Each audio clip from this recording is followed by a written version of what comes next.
ॐ वेदाहमेतं पुरुषं महान्तम् आदित्यवर्णं तमसः परस्तात् तमेव विदित्वा त्रिमृत्युमेति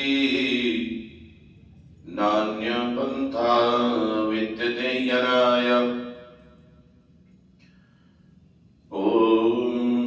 बत्वाग्नि दिवे दिवे दोषावस्तर्धिया वयं नमो भरन्तयेमसि।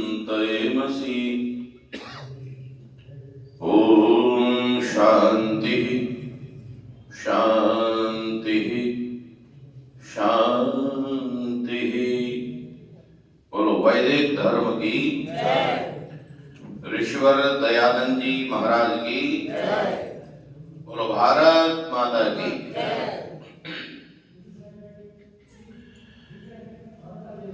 पवित्र वेदी पर विराजमान सम्माननीय आचार्य वेद प्रकाश जी,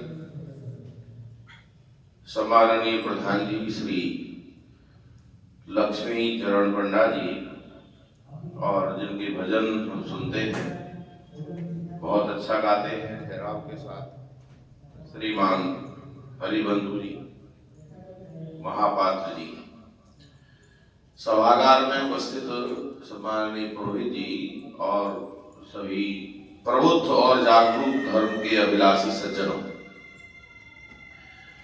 वंदनीय पूजनीय मातृशक्ति साथियों और नगरवासियों, हमारे बीच सभा में एक आज बालक आया हुआ है छोटा सा, उसके लिए जरा ताली बजा के अभिनंदन करो उसका। क्या नाम है इसका? अचीव। बहुत बढ़िया। देखो एक बालक आया है, ऐसे बच्चों को लाया करो जरूर, संस्कार पढ़ते हैं। ऐसे बहुत लोग देखे हैं हमने जिन्होंने ये कहा कि हम पिताजी की उंगली पकड़ कर आज समाज में गए, ऐसे बहुत लोग देखे हैं हमने। अच्छा, अब बच्चे क्या कहेंगे जब लाते ही नहीं हम तो कहेंगे ही नहीं कि हमें तो कोई ले ही नहीं गया। छोटे बच्चों को तो कहीं ले जा सकते, थोड़ा बड़ा हो जाता है तो फिर वो काम बता देता है, बहुत मेरे पे ये काम है, मेरे पे ये काम है। तो इस बालक का अभिनंदन है और बालक की माँ का भी अभिनंदन है जो कि बच्चे को लेकर आई है। धन्यवाद। आज हम कल की चर्चा को थोड़ा और आगे बढ़ाएंगे और आज का ही कार्यक्रम है बस। और ये मेरी भी अपनी थोड़ी सी बाध्यता रही है कि मैं ज्यादा समय आपको नहीं दे पाया, और कभी कार्यक्रम बनाइए तो कुछ ज्यादा दिन का बनाइए, 3 दिन 5 दिन 7 दिन तो ज्यादा समझ में आता है। कुछ धर्म पर चर्चा हो जाए, कुछ राष्ट्र पर चर्चा हो जाए, कुछ परिवार पर चर्चा हो जाए, व्यक्तिगत जीवन की चर्चा हो जाए, कभी स्वास्थ्य की थोड़ी चर्चा हो जाए, तो कभी थोड़ा धर्म कर्म की चर्चा हो जाए। कर्म किसे कहते हैं? सबसे बड़ा जो दर्शन है वो कर्म दर्शन है। अगर कर्म दर्शन नहीं आया समझ में तो समझो जीवन बेकार, चाहे कितना भी धनवान क्यों हो। कर्म दर्शन समझना बहुत जरूरी है। तो बहुत बातें आपको यहाँ बता नहीं सकते, 1-2 सभाओं में, एक सभा और हो रही है बस, फिर कल हम चले जाएंगे, दिल्ली जाना है। हर समय कार्यक्रम पर रहते हैं तो ऐसा रहता है कि कार्यक्रम बिगड़ना नहीं चाहिए। वैसे एक बात बताऊं मैं अपने दिल की,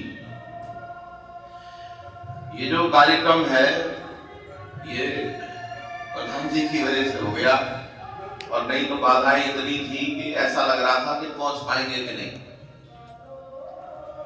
पर पंडा जी निरंतर संपर्क करते रहे, कैसे आओगे, क्या करोगे, क्या करें हम बताओ। खैर जो भी हुआ परमेश्वर की व्यवस्था है और आप कार्यक्रम का आनंद ले रहे हैं। आप इस समय एक बात फिर से बिठाइएगा। आज की जो चर्चा है वो चर्चा है किन विचारों से जुड़ना है जी? किन विचारों से जुड़ना है? कौन से विचारों से जुड़े, किससे जुड़े, इससे जुड़े कि नहीं जुड़े, ये जो कौन है, ये किताब है, चाहे व्यक्ति है, चाहे संस्था है, ये आपने निर्णय करना है। और मैं यहां किसी व्यक्ति का, पुस्तक का नाम नहीं बताऊंगा आपको, हाँ तुलना करके बताऊंगा। और मैं आज आपको चर्चा करूंगा स्वस्थ विचार और बीमार विचार है जी। बोलो क्या टॉपिक है? स्वस्थ विचार, बीमार विचार। अगर कान में स्वस्थ विचार डाले जाएं तो व्यक्ति स्वस्थ हो जाएगा और उसका काम भी स्वस्थ होगा, और बीमार विचार डाले जाएं तो आदमी का दिमाग खराब हो जाएगा और काम उल्टे करेगा। तो आज की जो चर्चा है वो है स्वस्थ विचार और बीमार विचार। इससे पहले मैं आपको एक दो बात बताकर के आगे बढ़ूंगा। क्या विचारों से वाकई में व्यक्ति बीमार होता है?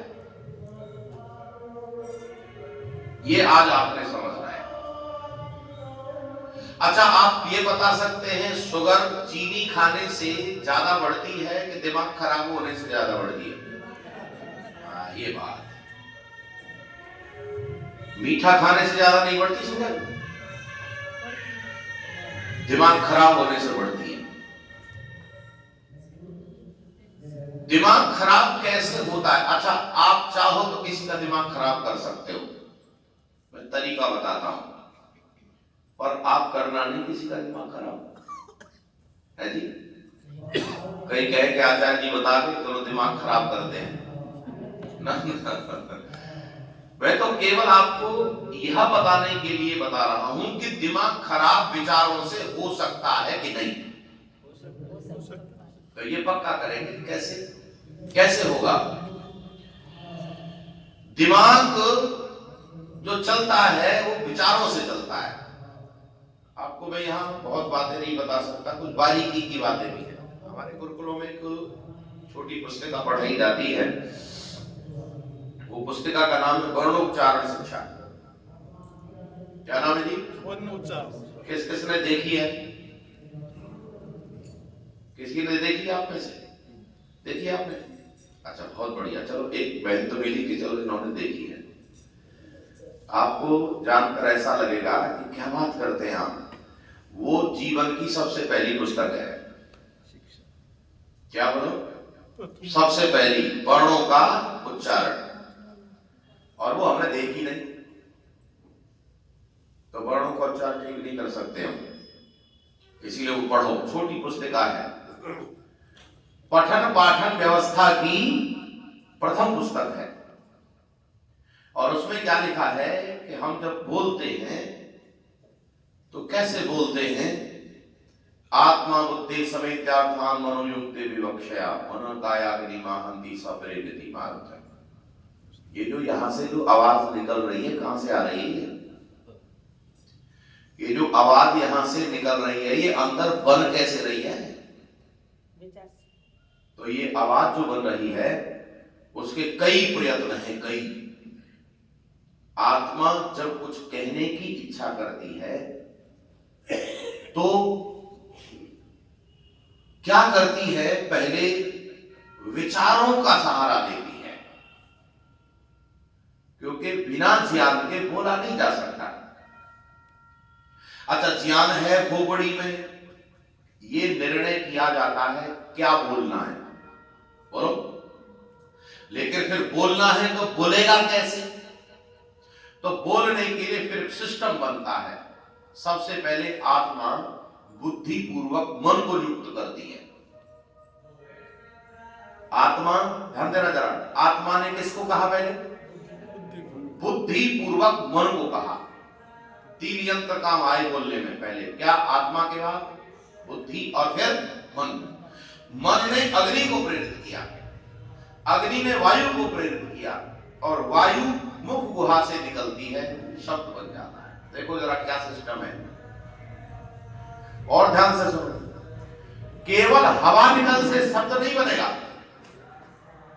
ध्यान देना, हवा निकलने से शब्द, हवा को कहां से निकालना है यह भी मन तय करता है। इस मुख का सेट चेंज किया जाता है। कुछ वर्ण ऐसे हैं जो कंठ से निकलते हैं, क ख ग घ। कुछ ऐसे हैं तालु से, कुछ मूर्धा से, कुछ नासिका से, कुछ ओष्ठ से, कुछ दांतों से। आप जब बोल रहे हो तब आप अनुभव करो कि ये मशीन कितनी जल्दी जल्दी अपना सेट बदलती रहती है। और ये बदलने का काम कौन करता है? ये मन करता है। और मन को कौन प्रेरित करता है? बुद्धि करती है। और बुद्धि को कौन प्रेरित करता है? बोलो, आत्मा। अब समझ में आया कैसा चल रहा है सिस्टम? बोलने का सिस्टम, चलने का सब सिस्टम है। वैसे ही एक्सीडेंटली कुछ नहीं है यहाँ। तो जब ये बोला भी जा रहा है तो बुद्धि के द्वारा बोला जा रहा है, आत्मा के द्वारा बोला जा रहा है। तो फिर ये जो कान है ये सब कराते हैं। तो आइए हम विचार करेंगे कि व्यक्ति बीमार कैसे होता है। पहले मैं आपको आधी लाइन बोलूंगा, आधी लाइन। अच्छा, आधी लाइन आपने उसकी पूरी करनी है। पूरी करेंगे, मुझे पूरा विश्वास है क्योंकि आप जानते हैं, सब जानकार हैं। तुरंत पूरी करनी है। मैं आधी लाइन बोलूंगा, आधी आपने बोलनी है, पूरा हो जाएगा वाक्य। चलिए, आज का व्यक्ति अपने दुख से दुखी नहीं है। दूसरों की सुख से दुखी है। सब बोलो भाई। दूसरे से अच्छा, पूरा कर दिया कि नहीं सबने? देखो, ये आप सब जानते हैं। क्या वाक्य बना? आज का व्यक्ति अपने दुख से दुखी नहीं है, दूसरों के सुख से दुखी है। अच्छा, मैं आपसे पूछ सकता हूं ये लाइन कहां की है? आपने कहां से सीखी? आपकी तो है नहीं, कहां से सीखी आपने? तो आपको कोई उत्तर नहीं है। आप तो ये कहते कि ऐसी सुन ली हमने। लेकिन हमने जब अध्ययन किया तो पता चला कि ये जो लाइन है ये अध्ययन करने के बाद लिखी गई है और ये बदल गई है यहां आते आते। ये समाजशास्त्र की लाइन है और समाजशास्त्र में समाजशास्त्रियों ने अध्ययन किया और अध्ययन करने के बाद उन्होंने लिखा, यदि आप दूसरे की उन्नति से दुखी हैं तो आप मानसिक रूप से बीमार हैं। जरा लाइन को ठीक करो। अब बोलो दोबारा से, दोहराइए। यदि आप दूसरे की उन्नति से दुखी हैं तो आप मानसिक रूप से, बोलो, बात समझ में आई कि नहीं? यदि हम ऐसा सोच रहे हैं कि ये व्यक्ति उन्नति क्यों कर रहा है तो बोलो, हम बीमार हैं कि स्वस्थ हैं? हम बीमार। इसको कहते हैं बीमार विचार। अब आप स्वस्थ विचार सुनो, आप पैरेलल देखना, एकदम स्वस्थ विचार क्या है? ये आर्य समाज के संस्थापक ऋषि दयानंद ने लिखा है, आर्य समाज के नियम में लिखा है। और क्या लिखा है? हमें अपनी ही उन्नति से संतुष्ट न रहना चाहिए, अपितु सबकी उन्नति में अपनी उन्नति समझनी चाहिए। बोलो, क्या विचार आया? जोर से बोलो, स्वस्थ विचार। बोलो, बराबर समझ में आया कि नहीं? अगर दूसरे की उन्नति से दुखी हैं तो बीमार हैं और दूसरे की उन्नति में अपनी उन्नति समझ रहे हैं तो हम स्वस्थ हैं। अब समझ में आया आर्य समाज क्या चाहता है? लोगों को बीमार करना कि स्वस्थ करना? बोलो, स्वस्थ करना। विचारों को ठीक कर दो, आदमी स्वस्थ हो जाएगा। और आप चाहो तो बीमार कर सकते हो। कैसे बीमार करेंगे? एक उदाहरण सुनो, फिर तय करना। ये दरवाजे पर खड़े होकर बात न करें। ब्रह्मचारी जी, इधर आ जाओ। ब्रह्मचारी जी, हमारे पास आ जाओ।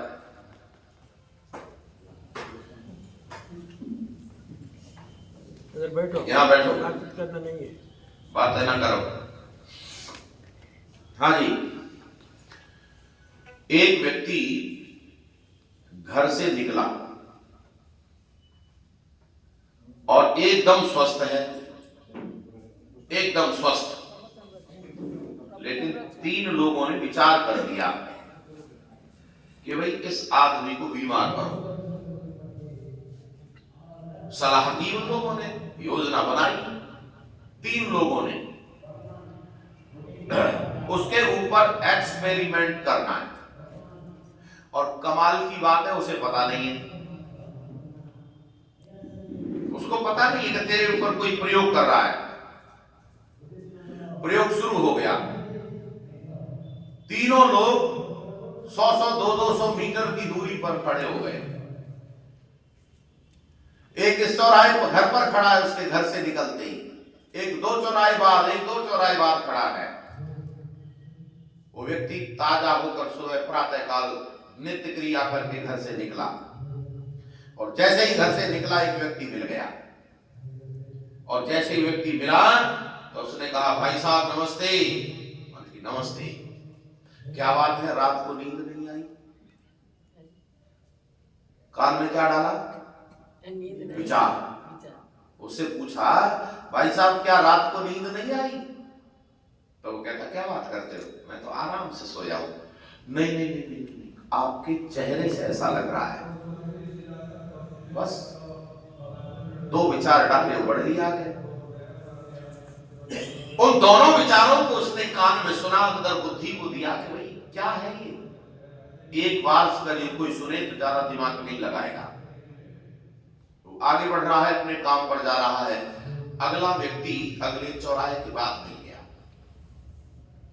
उसने भी कहा, भाई साहब नमस्ते। नमस्ते, क्या बात है, तबीयत तो ठीक है आपकी? दूसरे व्यक्ति ने कहा, भाई साहब तबीयत तो ठीक है आपकी? तो कहता, क्या बात करते हो, मैं तो ठीक हूं। नहीं नहीं नहीं नहीं, आपके चेहरे से ऐसा लग रहा है। आजकल पता नहीं चलता, और पर ऐसा ना हो जाए कि कुछ दिनों बाद पता चले तब कुछ हाथ ना लगे, जांच करवाओ। आजकल ऐसी ऐसी बीमारी हो गई है, पता नहीं चलता। आपके चेहरे से ऐसा लग रहा है कि आपको कोई बीमारी हो गई है। कोई बात नहीं। अच्छा, एक जैसे विचार 2 बार दिमाग में आए, व्यक्ति सोचेगा कि नहीं? एक्शन शुरू हो गया, यहां क्रिया, विचार आया, एक्शन शुरू हो गया। हो सकता है रास्ते में कोई शीशा मिले तो देखे, तो अपने मन में ये बात बिठा लेगा कि हाँ कुछ तो फर्क पड़ा है। लेकिन अभी तीसरा एक व्यक्ति और खड़ा है, वो थोड़ा सा और आगे बढ़ा, एक व्यक्ति और मिल गया। उसने ना तो नमस्ते की और ना ही कुछ किया, क्योंकि प्रयोग कर रहे थे ना ये लोग। एकदम घबरा गया उसको, ओ भाई साहब आप बीमार कब से हो गए, आपको पीलिया कब से हो गया? अच्छा जोर से बताओ, पीलिया हो जाएगा कि नहीं? हो जाएगा। जोर से बोलो। हो जाएगा। हाँ, हो नहीं जाएगा, हो गया। मेरी समाज को पीलिया हो गया। समाज दिन रोज बिगड़ रहा है। मेरी समाज को पीलिया हो गया, कैंसर हो गया, बुखार आ गया मेरी समाज को।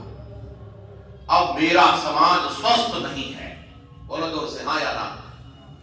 आवाज नहीं आती आपकी? अब मेरा समाज, मेरा घर स्वस्थ, जोर से बोलो, क्यों नहीं है? क्योंकि हम बीमार हो गए, हमारा व्यवहार बीमार हो गया है। भाई भाई लड़ रहा है, पति पत्नी लड़ रहे हैं, समाज में जातिवाद फैल गया है, विश्वास नहीं करते हैं।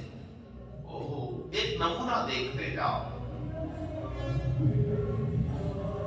आप में से ऐसे कितने लोग हैं जिनकी अवस्था 50 साल है और वो केवल अकेले हैं अपने माता पिता के? है कोई? माता पिता की अकेली संतान और कोई नहीं है, एक बहन बैठी है बस ऐसे। और हो सकता है कोई एक्सीडेंट, कोई दुर्घटना, कोई परेशानी, इस वजह से अकेली रह रही है। क्या माता पिता की इच्छा थी एक ही संतान पैदा करनी? हाँ, बराबर समझ में आया? उस समय 3, 4, 5, 6, हम 6 भाई बहन हैं। और आज जिनकी संतानें पैदा हो रही हैं, उनके पास कितने बच्चे हैं जी? 1, 2 तो बहुतों के कम है, 1। मेरे एक बेटी है। कई बार लोग ये सोचते हैं कि आचार्य जी के एक ही बेटी है, दूसरों दूसरों को ज्यादा संतान का उपदेश करते हैं। मेरे तो एक्सीडेंटली एक है और ये अब तक तो 2-3 हो गए होते।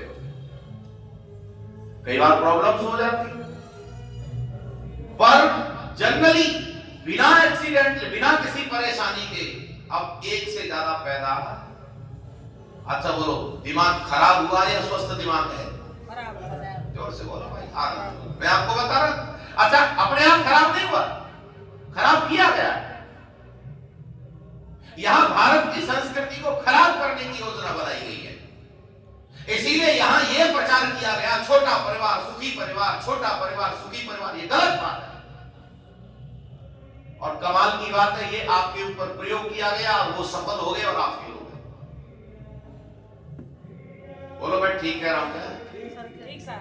आप में से कोई एक व्यक्ति खड़ा होकर बताए कि छोटा परिवार सुखी परिवार, बोलो ये सही है कि गलत है? गलत है। लेकिन आपने तो मान लिया, आपने तो मान लिया। ये गलत बात है, इसका प्रचार करो। छोटा परिवार दुखी परिवार, जोर से बोलो। छोटा परिवार दुखी परिवार। ये प्रचार करो, छोटा परिवार दुखी परिवार, ये प्रचार करो। लोगों के बार बार कान में जाएगी, लोग सोचने पर मजबूर होंगे। अगर कोई आप में से कोई दलील दे, दुनिया में कोई दलील दे कि छोटा परिवार सुखी परिवार, मेरे सामने लाओ, मैं उसको ये सिद्ध करके बताऊंगा छोटा परिवार दुखी परिवार। छोटा परिवार कितना दुखी हो सकता है इसकी कल्पना नहीं कर सकते आप। और बड़ा परिवार कभी दुखी नहीं हो सकता, मैं आपको विश्वास के साथ बता सकता हूं। अगर कोई दुर्घटना भी हो जाए तो भी दुखी नहीं होगा। कल्पना करो, एक पति पत्नी है और 2 बच्चे हैं, पति एक्सपायर हो जाए, बोलो सुखी कि दुखी? दुर्घटना से अगर पति एक्सपायर हो जाए, बोलो परिवार सुखी कि दुखी? आवाज नहीं आती आपकी? दुखी है। अच्छा, यही संयुक्त परिवार में हो जाए, अगर यही संयुक्त परिवार में कोई दुर्घटना हो जाए, 4 भाइयों में से 1 भाई एक्सपायर हो जाए, बोलो बच्चे पलेंगे कि नहीं? अरे कितने बच्चे पल गए। लेकिन क्या करें, इस देश को बीमार कर दिया गया है और इतना बीमार कर दिया गया है कि अब कोई स्वास्थ्य की ओर बढ़ने की कोशिश भी नहीं कर रहा है। अच्छा चलो, ऐसे एक उदाहरण नहीं, मैं आपको दलीलें दे सकता हूं। पति पत्नी रहते हैं, बेटा बेटी रहते हैं, पति नौकरी पर जाता है, बच्चे स्कूल चले जाते हैं, अकेली बेचारी घर में, बोलो सुखी के दुखी? जोर से बोलो। दुखी। हाँ, तो करने साथ पैसा इकट्ठा कर लो और पैसे से सुख, पैसे ही खा लो, पैसे ही पहन लो, पैसे ही ओढ़ लो। क्या केवल सुख सुविधाएं इकट्ठी करने से सुख मिलता है? और एक सुख मिलता है परिवार के अंदर मंगल विचार करने से सुख मिलता है, एक दूसरे के साथ बैठ करके सुख मिलता है। क्या हो गया मेरे देश को? आप बोलो बीमार हो गया। अरे बोलो क्या हो गया? कैसी दुर्घटनाएं हैं। एक पत्नी रहती है, बेटी बहू रहती है, पति पत्नी दोनों रहते हैं, बच्चे स्कूल गए, पत्नी अकेली है, पति काम पर गया हुआ है, ओहो घर में आगे मांगने वाली, उसको बंधक बनाया, सारा चटकर गए सामान, सोना चांदी पैसा कपड़ा लत्ता सब लेके छूमंतर। बोलो सुखी कि दुखी? जिस घर में 4 महिलाएं भी अगर रहती हैं तो बोलो मुकाबला कर सकती है कि नहीं? इसीलिए ये गलत प्रचार हुआ, गलत प्रचार असर कर गया। ओहो सब खुश होने लगे, छोटा परिवार सुखी परिवार, छोटा परिवार सुखी परिवार, छोटे बना दिए परिवार और कितने बड़े सुखी हुए हैं, डिप्रेशन में आ गए हैं। अरे बोलो हाँ या ना? ज्यादातर आदमी डिप्रेशन में है, ज्यादातर आदमी, क्योंकि बीमार तो होना ही है। अच्छा, छोटा परिवार सुखी परिवार, इतने से उनका पेट नहीं भरा प्रयोग करने वालों का, क्योंकि प्रयोग करने वालों ने तो ये हाथ मान रखी है भारत को नाश करेंगे, भारत का विनाश करेंगे, ये उन्होंने संकल्प ले रखा है और भारत के लोग इस पर दिमाग नहीं लगा रहे हैं। उन्होंने इसके बाद कहा बच्चे 3 अच्छे, क्योंकि ये छोटे परिवार वाले भी ज्यादा बच्चे पैदा करने लगे। शुरुआत के दिनों में कई बच्चे थे इनके भी, दो परिवार पति पत्नी के भी, लेकिन उन्होंने कहा बच्चे 3 अच्छे, फिर 3 पर रुक गए और कहा नहीं 3 भी ज्यादा है। अब कहा हम 2 हमारे 2, इन्होंने प्रचार किया। अब इन्होंने ये बात मान ली कि भाई ये बात ठीक कह रहा, 2 बच्चे बहुत, 3 का क्या करेंगे। लेकिन अब एक और स्लोगन दे दिया, शेर का बच्चा एक ही अच्छा है जी। जोर से बोलो, शेर का बच्चा एक ही अच्छा। और ये बढ़िया बात, हम शेर हैं, हमारा एक बच्चा बहुत, 2 भी कैंसिल, एक बच्चा। और अब एक नया स्लोगन आया है, ना बच्चा ना बच्ची, नींद आवे अच्छी। ना बच्चा ना बच्ची, नींद आवे अच्छी। कहां जाकर रुकोगे। और हमें तो डर लग रहा है कि अभी तो ये शादी भी हो रही हैं, कहीं शादी होना बंद ना हो जाए। क्योंकि जब लिव इन में जा रहे हो, लड़का लड़का शादी कर रहे हो, लड़की लड़की शादी कर रही हो, शादी से पहले लिव इन में जाकर के बेविलासिता व्यभिचार कर रहे हो, भला देश का क्या होगा। बोलो, मेरा देश थोड़ा बीमार है कि ज्यादा बीमार है। अंदाजा लग गया होगा कि लोगों ने प्रयोग किए और आप सब बीमार हो गए। इसको उभार सकता है आर्य समाज का स्वस्थ विचार, उभार सकता है। इसीलिए सुनो सुनो सुनो, प्रश्न है कितने बच्चे होने चाहिए। सुनो सुनो, कितने बच्चे होने चाहिए। आप उत्तर मत दो, सुनो, आप पूछो अपने आप से कितने बच्चे होने चाहिए घर में। तो कोई कहे ज्यादा होने चाहिए, कोई कहे कम होने चाहिए। तो मैं इसका उत्तर देता हूं, ज्यादा होने चाहिए। तो धृतराष्ट्र से मिलो, कितने बच्चे थे। सुखी था। अरे जोर से बोलो। नहीं। तो ऐसा बिल्कुल नहीं है कि ज्यादा बच्चों से सुखी हो जाएगा। और अगर आप कहें एक बच्चे से सुखी हो जाएगा, तो उग्रसेन से मिल लो मथुरा में। अरे कंस के पिता से मिल लो, कंस का ही नाम याद है, उसके बाप का तो याद भी नहीं आपको। अकेला बेटा था कंस, क्या किया उसने अपने बाप के साथ, जेल में डाल दिया। ना एक से तो सुखी है, ना 100 से सुखी है। हाँ, अगर सुख चाहते हो तो जितनी भी संतानें हो, संस्कारित करो तो परिवार सुखी होना शुरू हो जाएगा। संस्कारित करो, बच्चे 2 हो, 3 हो, 4 हो, इसकी संख्या के लिए एक बात सुनते जाओ, जितनी परवरिश कर सकते हो उतने बच्चे होने चाहिए। जोर से बोलो एक बार, जितनी परवरिश कर सकते हो उतने, जितने बच्चों का पालन ठीक से कर सकते हो उतने बच्चे आपके पास, जोर से बोलो, होने चाहिए। ये है स्वस्थ उत्तर। बोलो ठीक है कि नहीं। अच्छा, आपको जानकारी हो, ये जो अंबानी है, कितने बच्चे इसके, जोर से बोलो जरा। अच्छा, 3 बच्चे हैं। अच्छा, ये पालन कितने बच्चों का कर सकता है, 3000। तो अच्छा, इसके तो पास 3 ही बच्चे होने चाहिए। मैं एक अंबानी का उदाहरण दे रहा हूं, आपके नगर में भी बहुत धनवान लोग होंगे, एक बच्चा आपके पास। उन्हें पूछो, रे तुझे क्या परेशानी आ रही थी। राजाओं के कितने कितने बच्चे हुए। अरे हमारे घर के सारे लोग होंगे तो बढ़िया व्यवस्था चलेगी। लेकिन प्रयोग इतना गंभीरता से हुआ है, प्रयोग करने वाले इतना अच्छे से लगे हैं, बस भारत देश के लोगों का दिमाग खराब कर दिया। अच्छा, ये बात मुसलमानों को क्यों नहीं सुनाई किसी ने, ये बात ईसाइयों को किसी ने क्यों नहीं समझाई, या उन्होंने क्यों नहीं समझी। क्योंकि उनके जो धर्माचार्य हैं वो कहते हैं इनकी बात मत मानो, हमारी बात मानो, और हम कहते हैं हमारी बात मानो, तो इनकी समझ में नहीं आ रहा है। इसीलिए आप ये देखो कि सही क्या है। हम ये भी नहीं कह रहे हमारी बात मानो, हम तो ये कह रहे पहले सुन लो, अगर सही लगे तो मानो, गलत लगे तो बिल्कुल मत मानो, लेकिन कम से कम जान तो लो। हमें तो शत्रु बोध ही नहीं रहा।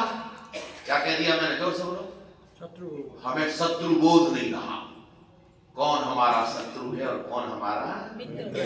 सारी दुनिया समाज की शत्रु है, आर्य समाज केवल समाज का मित्र है।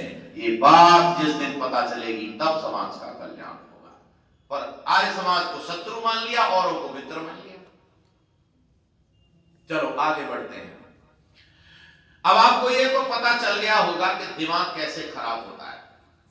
नहीं, एक बात और, दिमाग खराब कैसे किया जाता है, ये एक बात और सुन लो।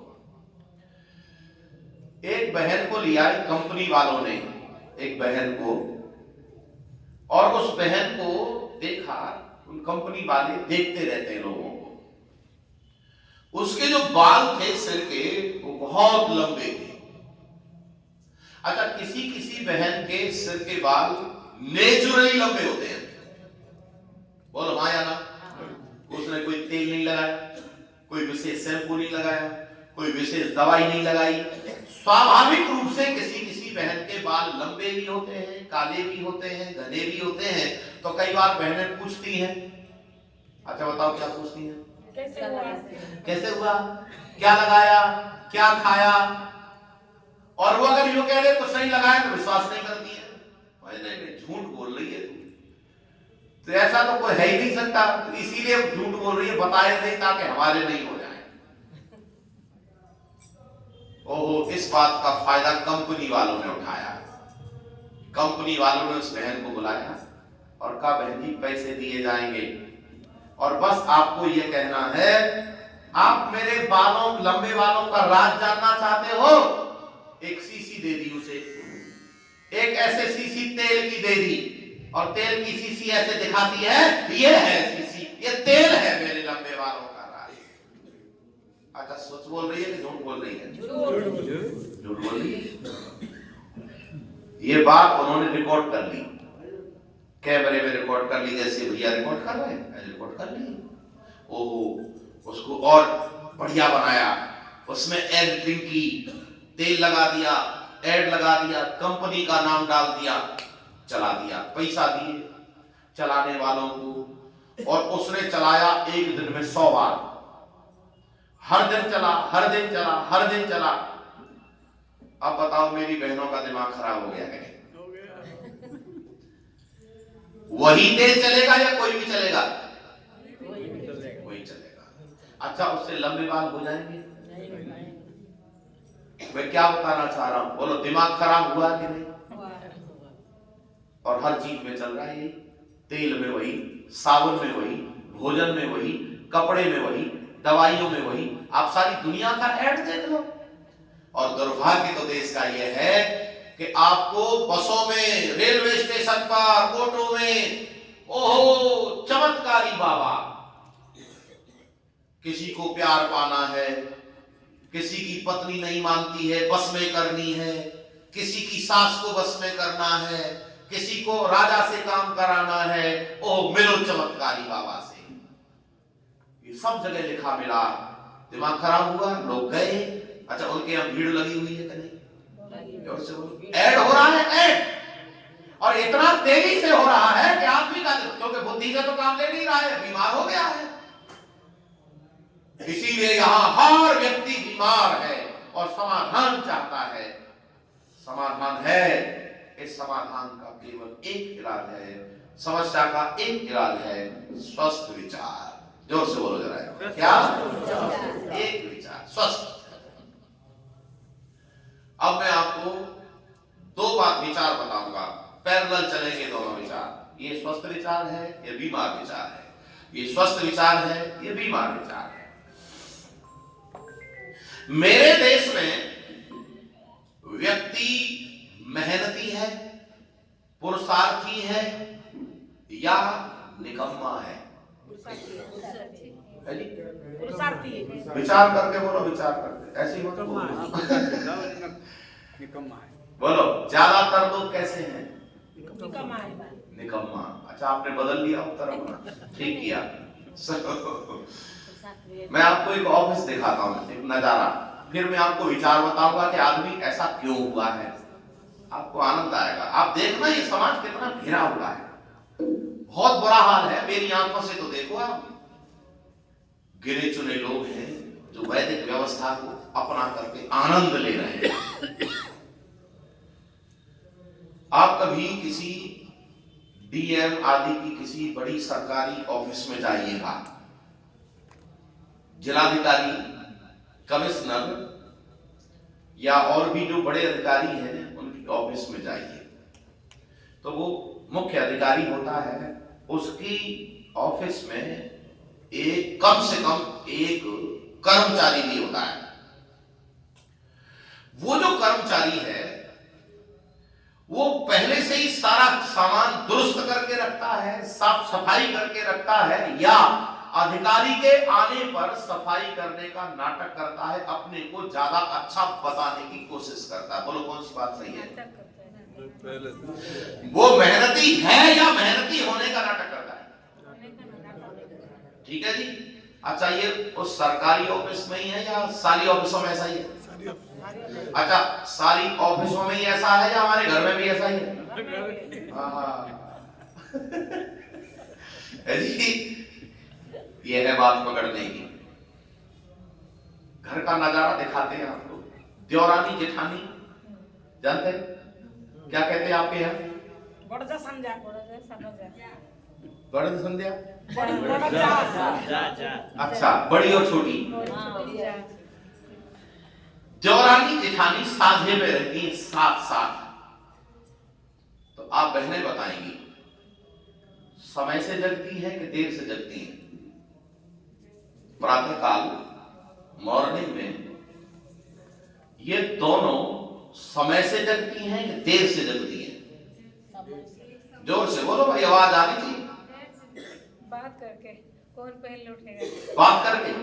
कौन पहले उठेगा? बात करके नहीं, देर से कौन? देखकर कि ये जग रही है कि नहीं, बात करके नहीं। अधिकतर परिवारों में देवरानी जेठानी साझे में रहती हैं, एक ही घर में रहती हैं, बंटवारा नहीं हुआ है तो देर से जगती हैं। क्योंकि मैं अगर पहले जग गई तो काम, और कई बार तो किसी किसी बहन के पेट में दर्द रहता है,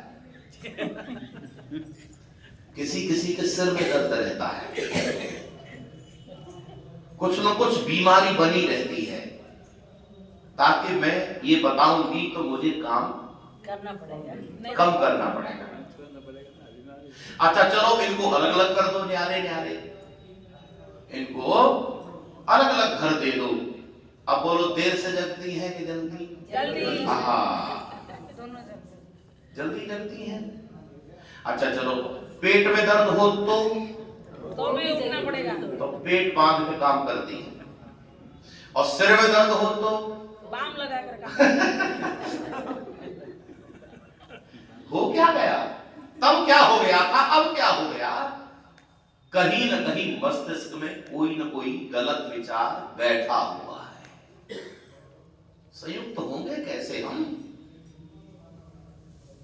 ये निकम्मा कैसे हो गया आदमी? तो निकम्मा होने के कितने विचार हैं ये सुनो। आदमी के व्यवहार बिगड़ने के बीमार विचार कहां से आए हैं? तो ये वेद के विरोधी विचार है सब। पहले मैं आपको बताऊंगा वेद का विचार, फिर बताऊंगा वेद के अतिरिक्त विचार। तो वेद का विचार सुनो। यजुर्वेद के 40वें अध्याय में एक मंत्र है, कुर्वन्ने वेह कर्माणि यदि विशेषितम समान।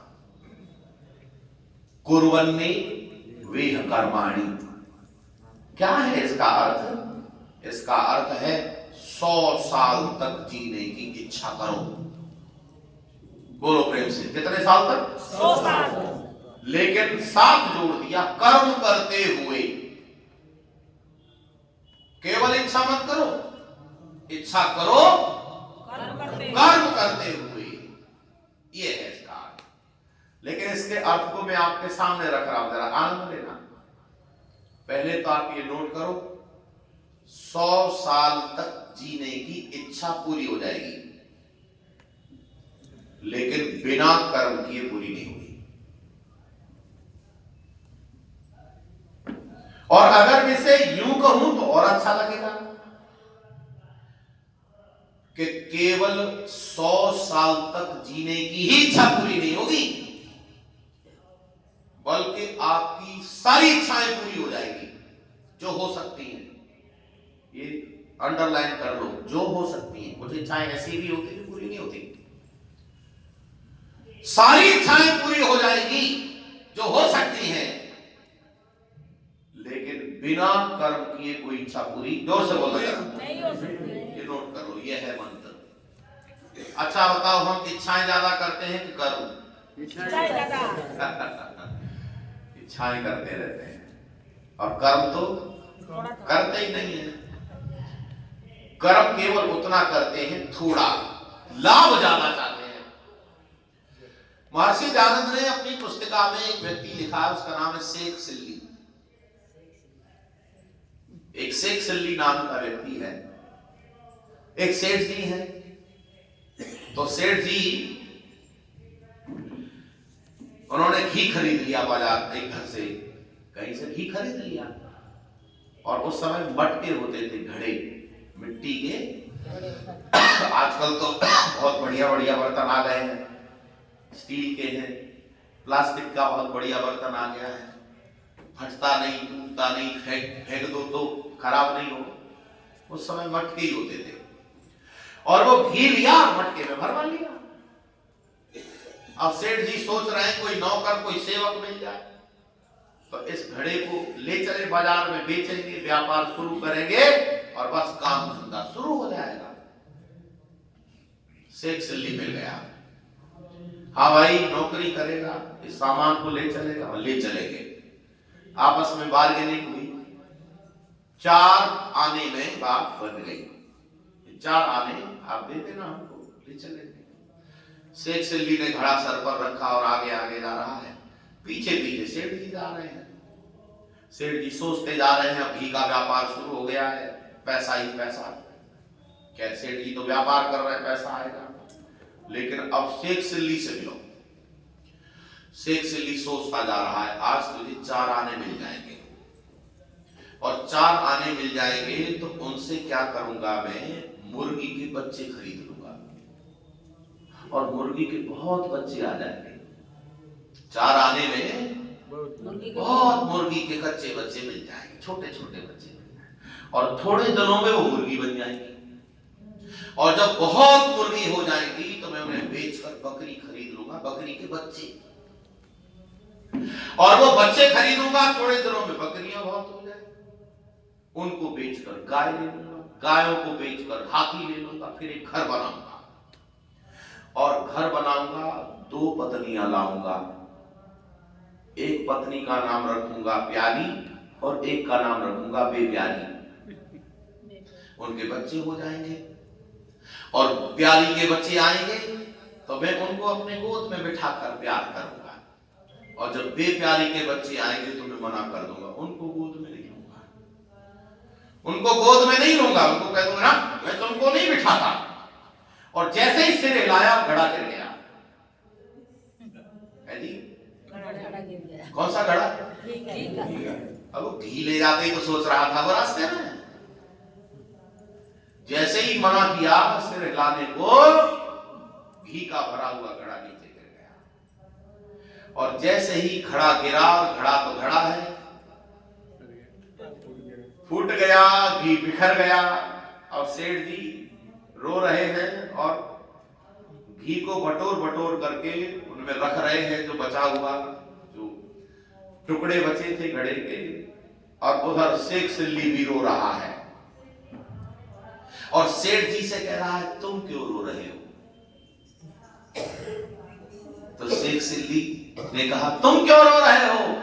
सेठ जी कहते हैं मूर्ख, एक तो घी फैला दिया मेरा, और ये कह रहा है मेरे से क्यों रो रहे हो? मैं तो घी के लिए रो रहा हूं, लेकिन तू क्यों रो रहा है? तो कहता है तुम तो घी के लिए रो रहे हो, मेरा तो परिवार बिगड़ गया पूरा। अरे बोलो, मेरा तो पूरा परिवार बिगड़ गया। अच्छा बताओ, लोग शेख सिल्ली जैसे ज्यादा है कि नहीं आजकल? क्योंकि इच्छाओं के पुल बांधते रहते हैं, ऐसा कर देंगे, वैसा कर देंगे, ऐसा हो जाएगा, लेकिन मेहनत बोलो, वेद का उपदेश सुनते जाओ, आपकी सारी इच्छाएं पूरी होगी।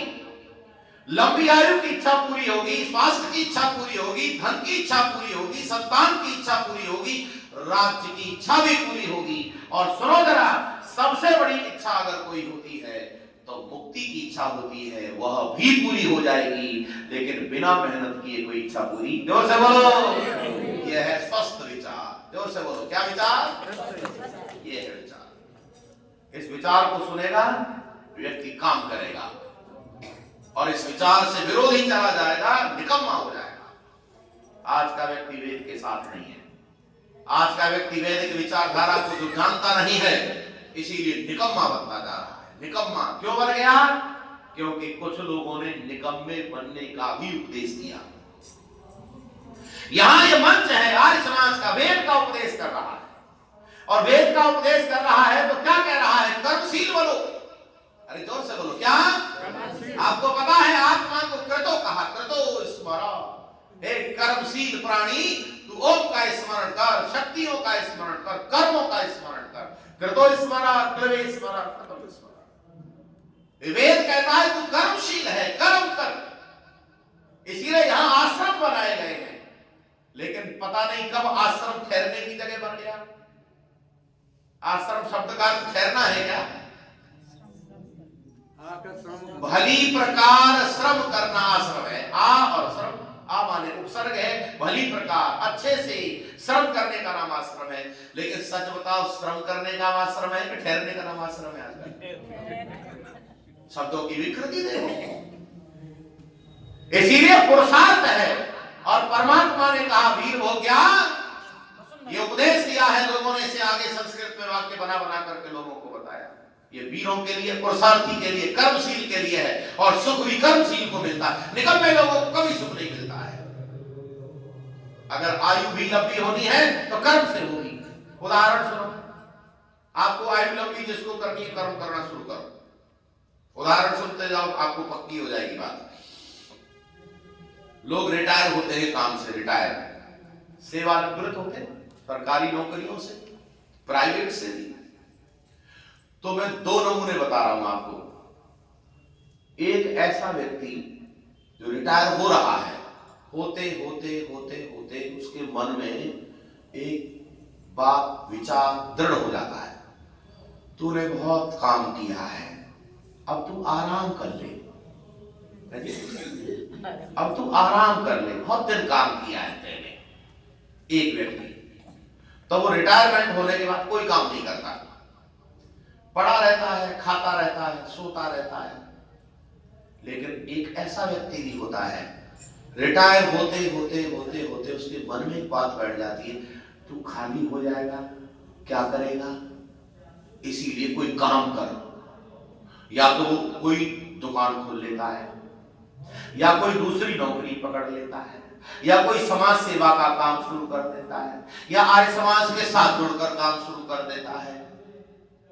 तो नोट करो, जो पहले वाला व्यक्ति है वो या तो बीमार हो जाता है और या जल्दी से लट लेता है, और जो दूसरे वाला व्यक्ति है वो स्वस्थ भी रहता है और लंबी आयु भी जीता है। बोलो हाँ या ना? तो क्या पता चला, आयु किससे बढ़ेगी? कर्म से या निकम्मेपन से? कर्म से बढ़ेगी। स्वस्थ किससे रहेंगे? कर्म से कि निकम्मेपन से? अब बोलो, वेद ठीक कह रहा है, आज के लोग ठीक कह रहे हैं, पर आप तो कह रहे हैं कि आज के लोग क्या कह रहे हैं। तो सुनो, आज के लोगों की सुनो, फिर आप बताना। आज के लोग प्रचार कर रहे हैं, अजगर करे न चाकरी, अजगर करे न चाकरी, पक्षी करे न काम, और दास मलूका कह गए सबके दाता। ये बहुत मंचों से गाया जाता है, उल उल के गाया जाता है। इस लाइन को फिर से सुनो, क्या कह रहा है व्यक्ति? इस व्यक्ति का नाम क्या है? मलूका दास। क्या नाम? इसने दोहा लिखा, प्रचार हुआ है। ये कह रहा है मलूका दास कि अजगर किसी की नौकरी नहीं करता। लोगों की समझ में आया भाई, बात बहुत बढ़िया बात कह रहा है, अजगर नौकरी नहीं करता। पक्षी करे न काम, और पक्षी तो कोई काम नहीं करते। और जब ये काम नहीं करते तो आपको भी काम करने की क्या जरूरत है? ये उपदेश दिया। बोलो, सही उपदेश है कि गलत है? स्वस्थ उपदेश है कि बीमार है? इसको पढ़कर जानकर व्यक्ति कर्म करेगा कि निकम्मा बनेगा? ये है दुर्भाग्य देश का। और सुनो, इससे भी आगे सुनो, एक व्यक्ति इससे भी आगे निकल गया, वो कहता है आंख कान मुख बंद कर, आंख कान मुख, आंख कान मुख बंद कर रहो खाट पर सोए, और होनी होएगी तो होएगी, अनहोनी ना होए। अरे मेरी बात पहुंच रही है आप तक? अच्छा बताओ, ये क्या कह रहा है व्यक्ति? ये दूसरा व्यक्ति क्या कह रहा है? कर्म करने को कि निकम्मा बनने को? निकम्मा। क्या कह रहा है? खाट पे सोए रहो, क्योंकि होगा वही जो होने वाला है। तो क्या ऐसा ही है? क्या जो होना है वही तय हो, जो तय है वही होगा? ये गलत विचार है, ये गलत विचार है, इससे ही निकम्मा हुआ है आदमी। और सुनो, अगली बात मैं आपको सुनाता हूं। हम कल चर्चा कर रहे थे आपके बीच की, भाई ये बताओ कि कर्म का कारण क्या है, कर्म का आधार क्या है। तो आपको पता चला कि विचार हमने, क्योंकि हम यात्राएं बहुत करते हैं और दूसरे तीसरे दिन यात्रा में रहते हैं, एक एक दिन बीत जाता है, दो दो दिन बीत जाते हैं यात्रा में, और ट्रेन की यात्राएं ज्यादा करते हैं। प्लेन में तो ज्यादा लोगों से बातें नहीं होती हैं, प्लेन में तो लोग अपने आप में मस्त रहते हैं, बातें नहीं करते उसमें। ट्रेन में बहुत बात होती है। एक केबिन में जितने लोग बैठे होते हैं, 5-6 लोग बतलाते हैं, अच्छा काम तो कुछ है नहीं, बतला ही लो।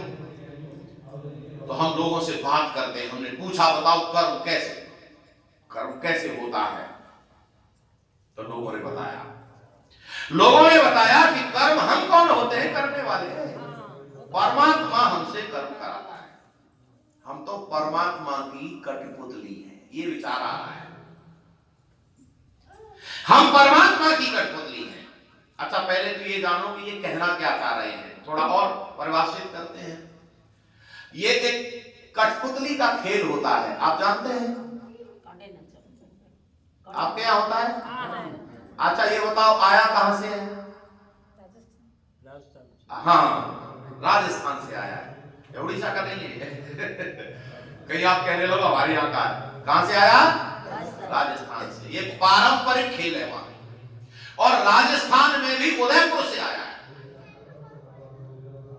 उदयपुर में जब गया तो उन्होंने बताया कि हमारे यहाँ परंपरा से लंबे समय से चल रहा है।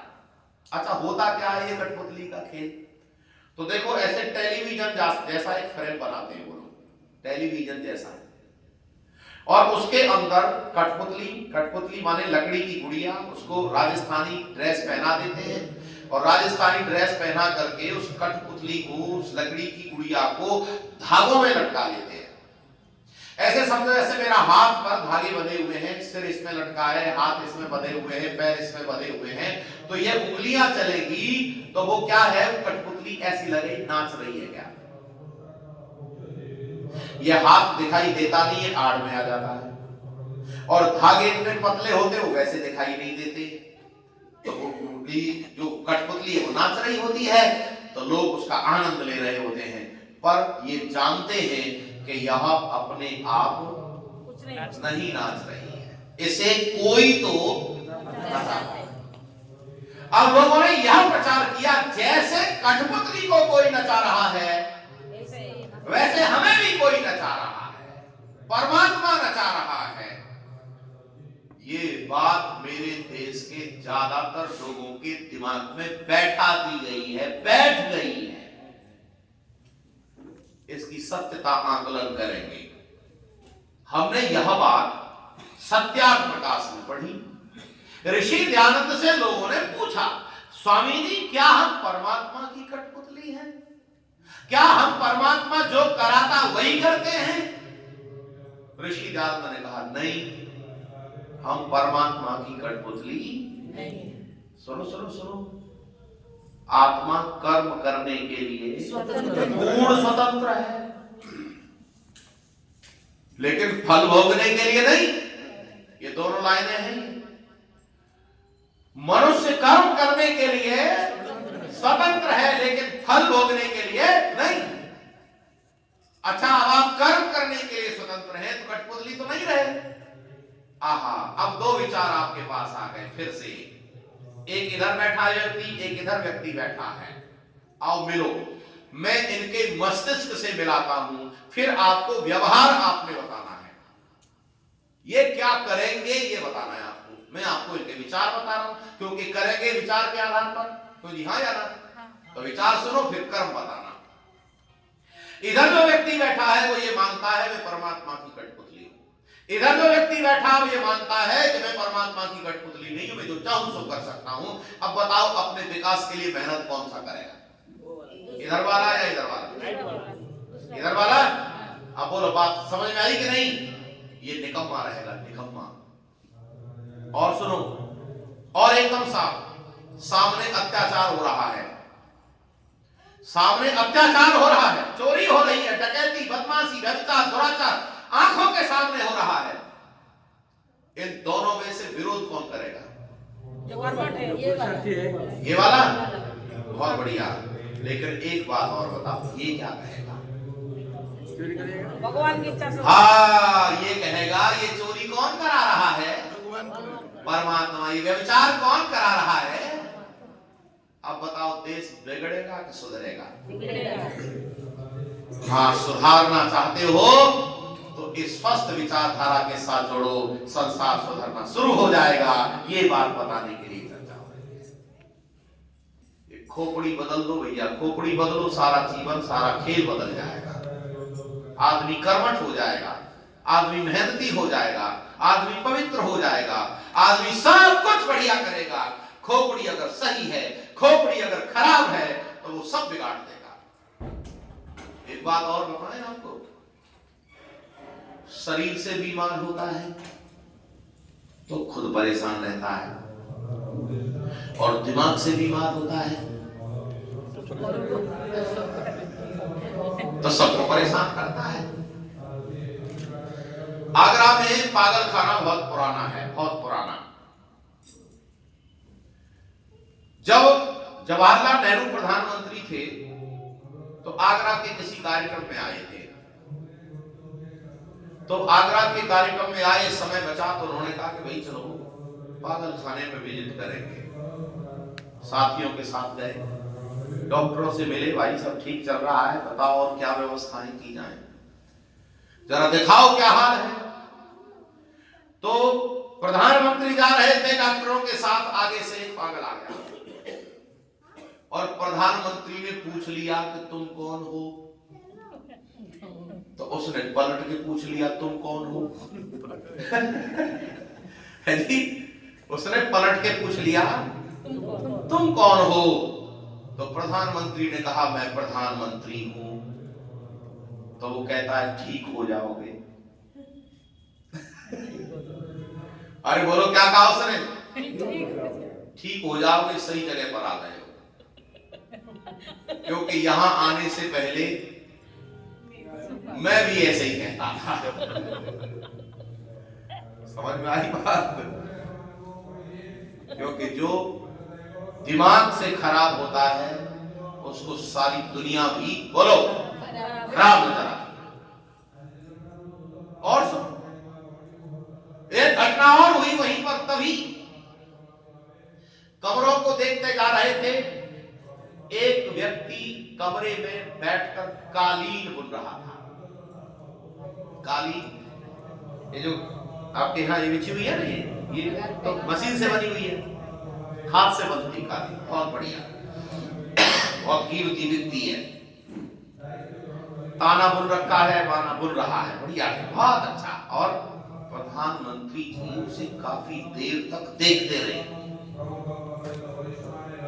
और जब उन्होंने देखा कि ये कोई गलती नहीं कर रहा है तो डॉक्टर से पूछा कि भाई ये बताइए आदमी इतना बढ़िया कालीन बुन रहा है, पागल कैसे है? तो डॉक्टर कहता है ये दिन में बुन लेता है, रात को इसी उधेड़ लेता है, रात को इसी कालीन को उधेड़ लेता है। उधेड़ना, उधेड़ना मतलब मतलब इसे बना रहा है, उसको बेकार कर देता। अब समझ में आया? आपको कई बार कुछ लोग लगेंगे कि ये बड़े धर्मात्मा हैं, ये बहुत अच्छे हैं, ये राष्ट्र का भाषण देते हैं, ये दिन में तो ऐसा करते हैं, पर रात को राष्ट्र को खोखला करने का योजना बनाते हैं। मेरी बात बस पकड़ में आई कि नहीं? ऐसे बहुत विधर्मी हैं, ऐसे बहुत सांप्रदायिक लोग हैं, आपके सामने आएंगे तो कहेंगे बहुत अच्छे हैं, लेकिन ये एकांत में बैठकर राष्ट्रद्रोही योजनाएं बनाते हैं। इन्होंने दिमाग खराब किया है, क्योंकि इनका खुद का खराब है, राष्ट्र को विनाश की ओर ले जाना चाहते हैं। पता चला मेरा देश निकम्मा क्यों हुआ? क्योंकि लोगों ने निकम्मे बनने के विचार दे दी। नहीं, एक बात और सुनो, आपको पक्का करेंगे और फिर आप देखना विचार कौन से जरूरी है वो विचार देना शुरू करो। इतनी चर्चा है बस आज की। आजकल बोर्ड के एग्जाम शुरू होने वाले हैं, आपके यहाँ भी हो गए? चलिए, 10वीं कक्षा के 2 विद्यार्थी लिए हमने, 10th क्लास। अच्छा, एग्जाम अलग अलग सेंटर पर होते हैं। हमने एक बच्चे से हम विचार डालेंगे, 2 बच्चों को अलग अलग, आप उनकी कर्म देखना, आपको पता चल जाएगा। सारा खेल विचारों का है, सही और गलत का निर्णय करना है बस। एक बच्चे के दिमाग में विचार डाला हमने, बेटा तेरा सेंटर कहां है एग्जाम का? वो कहता है अमुक विद्यालय। उसने विद्यालय का नाम बताया। हमने कहा तुम बिल्कुल चिंता मत करना, उसका जो प्रिंसिपल है मेरा मित्र है, तुम आराम से कॉपी करना और जरूरत पड़े तो मुझे बता देना, तेरी कॉपी में करवा दूंगा, घबराना नहीं। विचार डाल दिया, अभी कुछ किया नहीं, कुछ करना नहीं, विचार डाल दिया। एक बच्चा मिला, उससे पूछा, उसने अपने विद्यालय सेंटर का नाम बताया। हमने कहा सावधान होकर के रहो, उसका प्रिंसिपल बहुत स्ट्रिक्ट है, हम जानते हैं उसको, वो कॉपी नहीं करने देगा और इधर उधर घूम के भी नहीं देखने देगा। अब बताओ इनमें से कौन सा बच्चा पढ़ेगा? जोर से बोलो। दूसरा वाला। अच्छा, पहला वाला पढ़ेगा कि निकम्मा पड़ा रहेगा? निकम्मा पड़ा रहेगा। अच्छा, सुविधाएं दी जाए तो भी, पहले वाले को सुविधाएं दी जा रही है पूरी, तो भी पढ़ेगा कि नहीं? अच्छा, दूसरे वाले को सुविधा नहीं दी जा रही है तो पढ़ेगा कि नहीं? अब आप अंदाजा लगाओ क्या किया था हमने। केवल कानों से विचार ही तो डाले थे, और विचार डाले कर्म बदल गया, एक निकम्मा बन गया और एक मेहनती बन गया।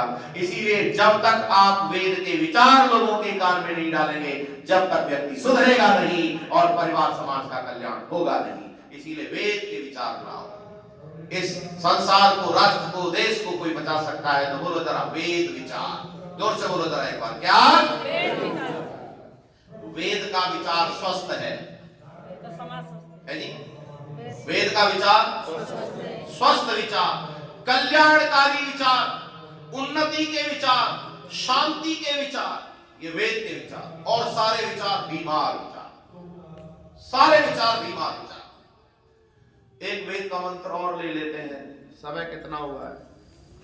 हो जाएगी अभी एक बात सुनो, एक बात बता देते हैं आपको। वेद में एक मंत्र आता है, सम्मंजन्तु विश्वे देवा समापो हृदयानिडौ सम्मातृश्वा समधाता समुद्रेष्टि दधातु नौ। ये जो मंत्र है ये विवाह संस्कार में जुड़ा ऋषि दयानंद ने। विवाह संस्कार में इसको विनियोग किया है। और एक विधि होती है विवाह संस्कार में जिसे लोग कन्यादान कहते हैं। वैसे वैदिक व्यवस्था में उसका नाम कन्यादान नहीं है, उसका नाम है कन्या प्रतिग्रहण। खैर कन्यादान कह दूं आपसे समझ में आना चाहिए दोनों। अच्छा, एक बात और, विवाह संस्कार की 2 विधियां हैं, पूर्व विधि, उत्तर विधि। और पूर्व विधि में भी 2 मंडप है, एक सभा मंडप है, एक यज्ञ मंडप है। तो एक आधी विधि मंडप पर होती है, सभा मंडप पर। फिर दोनों जब कन्यादान हो जाता है तब दोनों आते हैं हाथ पकड़कर, और सारी सभा बैठी है यज्ञ मंडप में, सारे लोग, और फिर वो कहते हैं ये मंत्र पढ़ते हैं। पति पत्नी को पढ़ने का मंत्र है, उनसे बुलवाया जाता है। हम जब संस्कार सिखा रहे हैं तो लोगों को बताते कैसे कराओ, बड़ा आनंद आता है।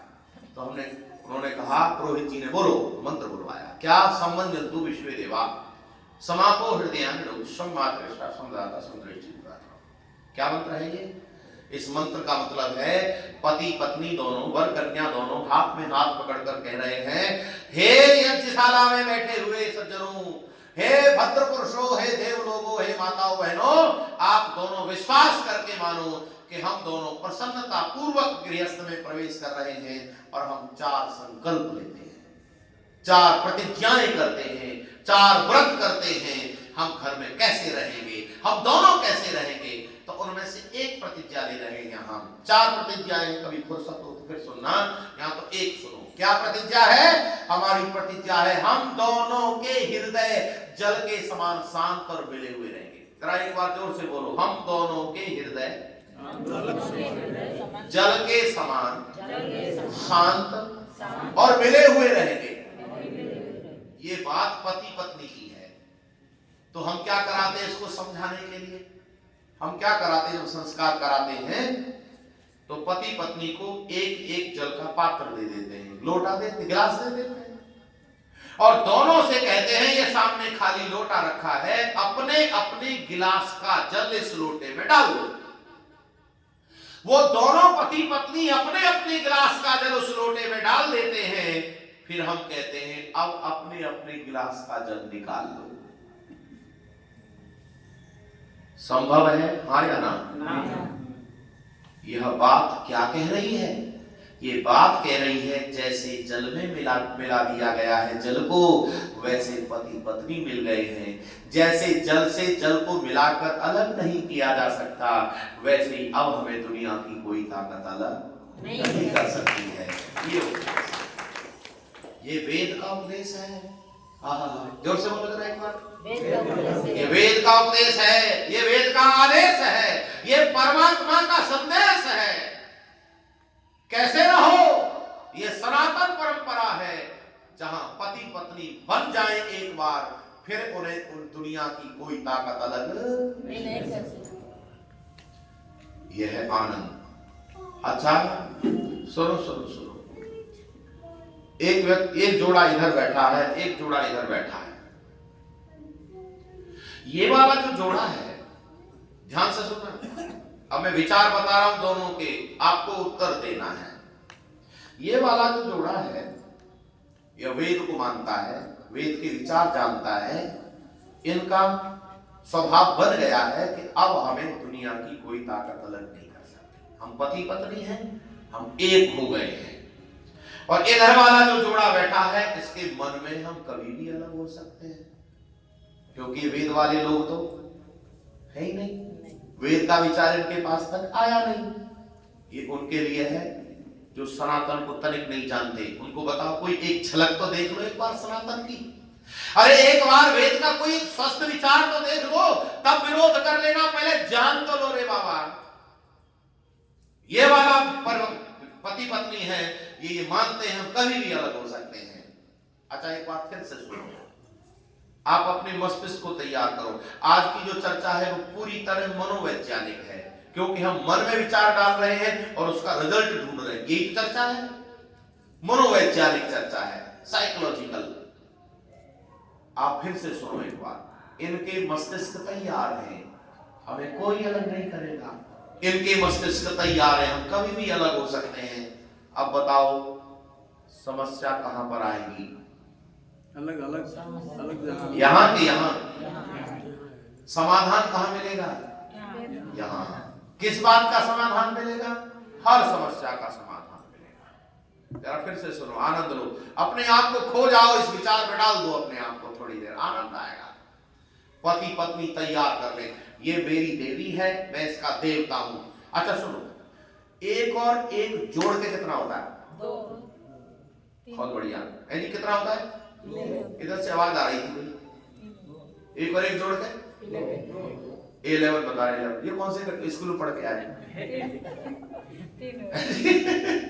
अच्छा मैंने प्रश्न क्या किया है? एक और एक जोड़कर, यही कहा था ना मैंने? एक और एक तो नहीं कहा था, एक और एक बराबर में रखना तो नहीं कहा था मैंने? बिल्कुल साफ कहा, एक और एक जोड़कर। अब बोलो कितना होता है? 2 ही होता है। हाँ बढ़िया। कितना होता है? 2।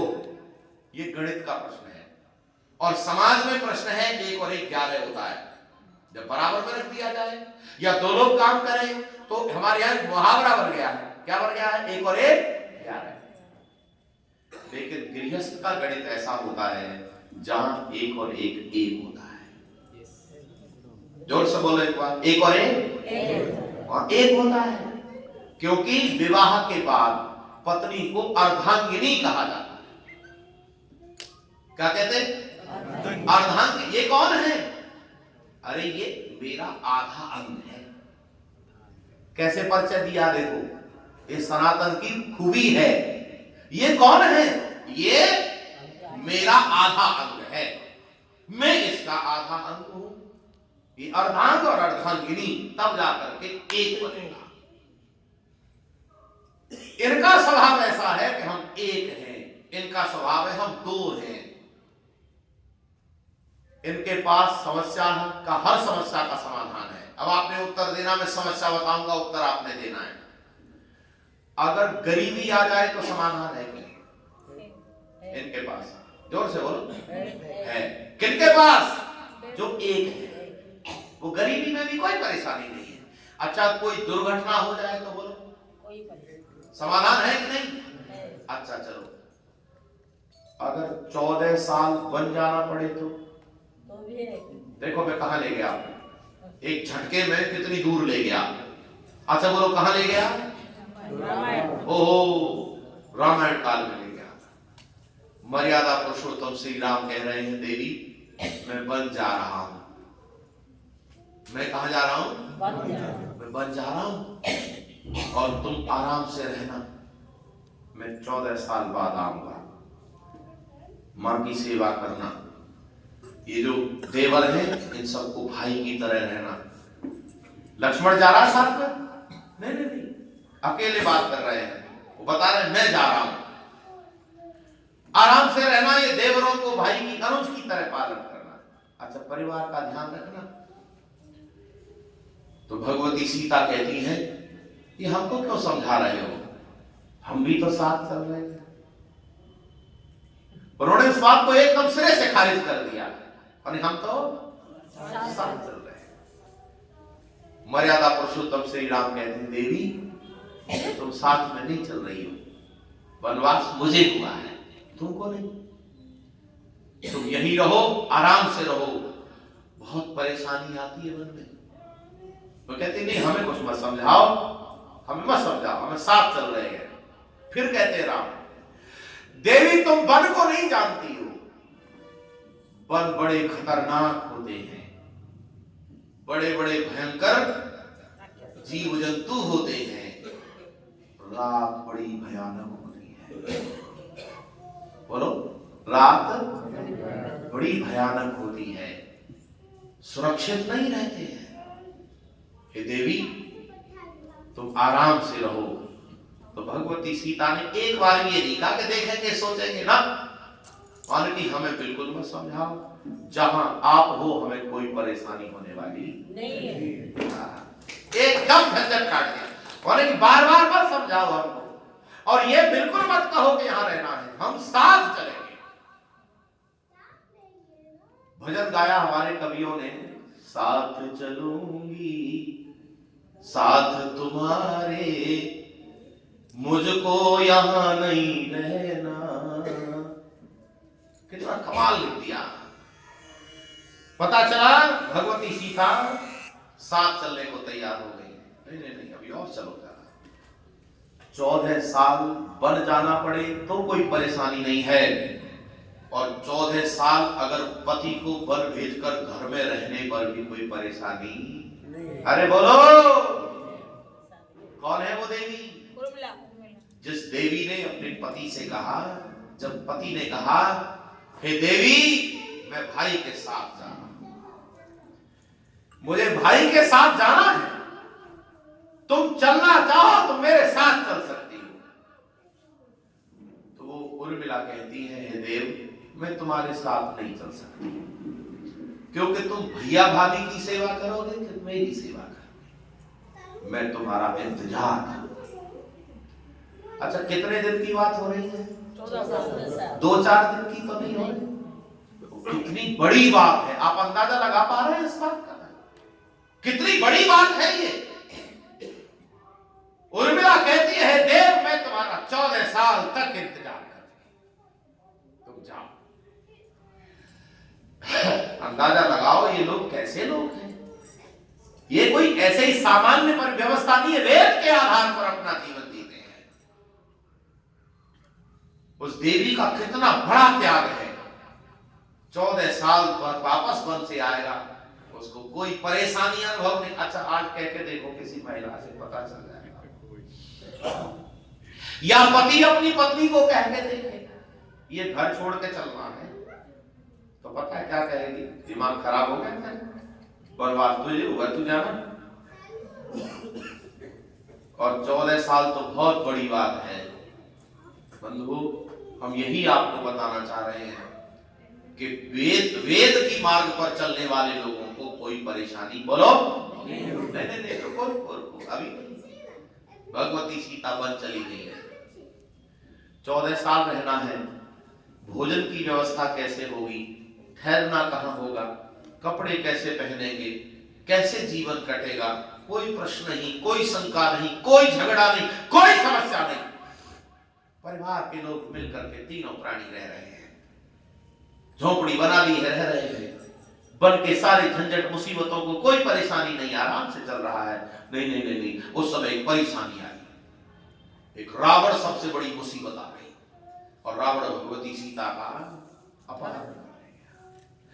रावण सबसे बड़ी समस्या है और केवल ले गया इतना नहीं है, भगवती सीता के ऊपर अनेक प्रयोग किए उसने, ये मान जाए मेरी पत्नी बन जाए।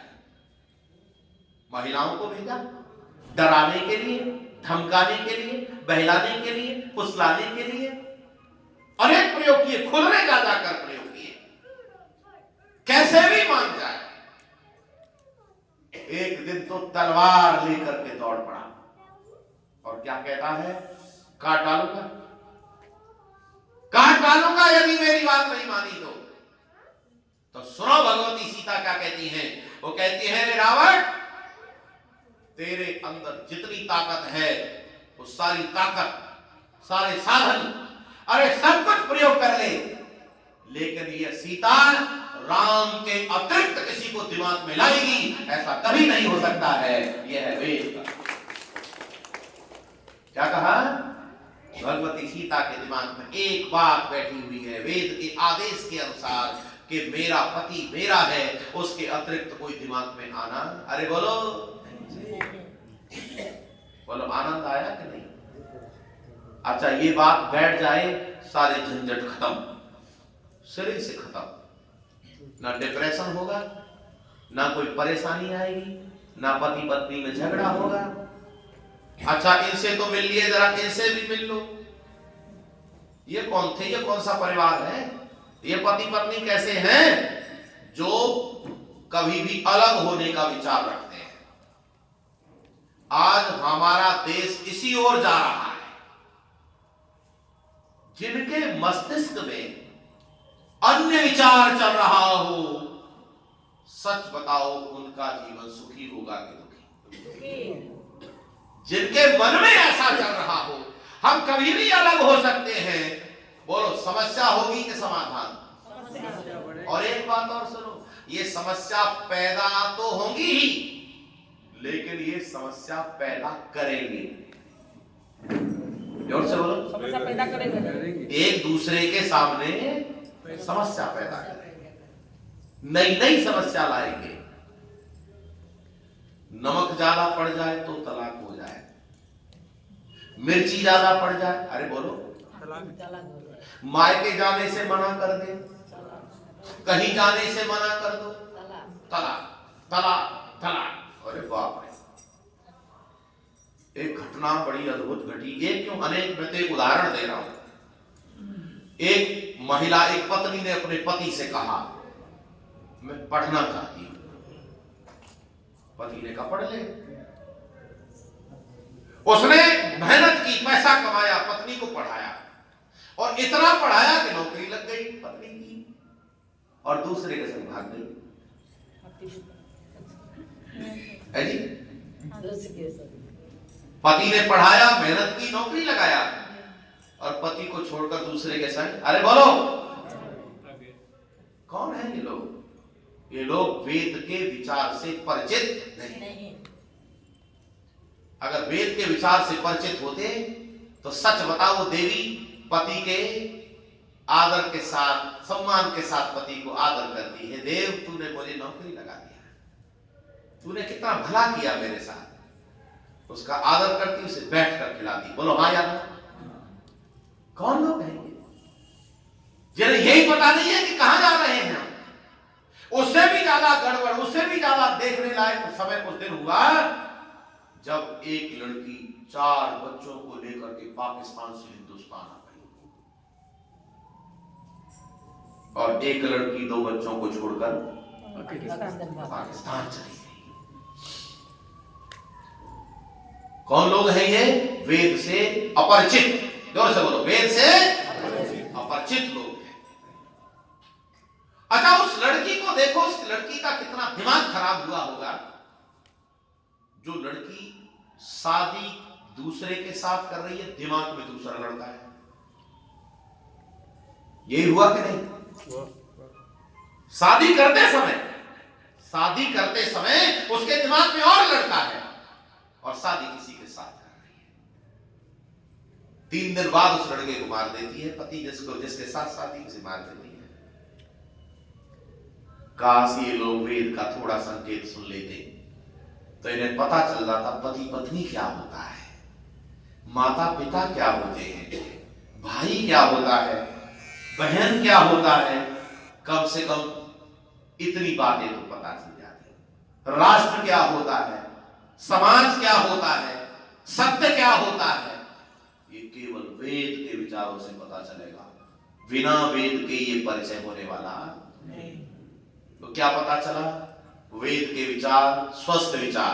जोर से बोलो, वेद के विचार स्वस्थ विचार, पवित्र विचार, कल्याणकारी विचार। और वेद के अतिरिक्त जितने विचार हैं वे सब धोखे वाले हैं, मिलावट के विचार हैं, उनसे काम नहीं चलेगा।